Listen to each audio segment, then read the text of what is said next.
After 7 straight months of snow, this may be the last thing you'd like to hear. More of it heading into our region, and with at least 4 inches expected, we could be sitting in the second snowiest winter in Montana history. Tonight we begin our team coverage with Chief Forecaster Bob McGuire. What's ahead in the next 48 hours, Bob?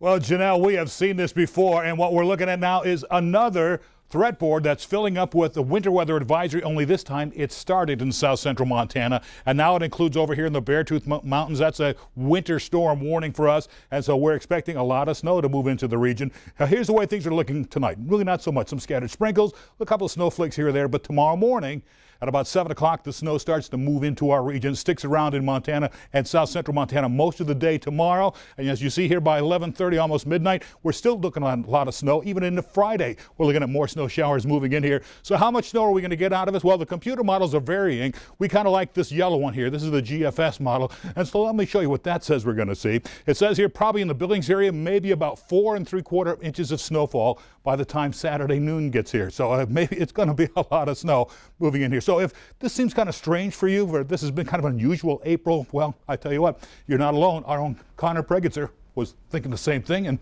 he started looking into it and did some research. Connor, what did you find? Absolutely, Bob. This did strike me as a little bit odd, and you know, the chatter around town is people are tired. We're expecting spring at this point in the year. So I did a little digging into the numbers, and here's what I've come up with.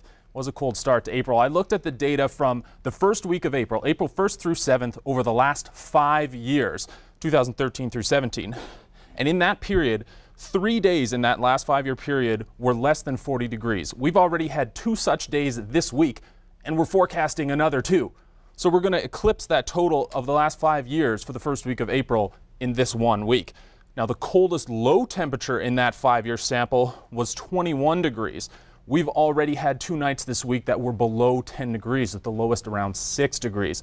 So that's 15 degrees cooler than the coldest night in the first week of April in the last 5 years. So yes, it has been historically cold this week. Now, the snowiest day in that sample, that 35 days, the first week of the month for the last 5 years, was a ½ an inch. On Monday, we measured 7.4 inches up at the airport. This is an all-time record for the second day of April. The original record was set back in 1940. So 80 years. We've had the snowiest April 2nd in 80 years. It has been a little bit cold, and this is a historic trend for us. So you're not alone if you were thinking this start to April was a rather chilly one. Back to you, Janelle. Thanks, Connor and Bob.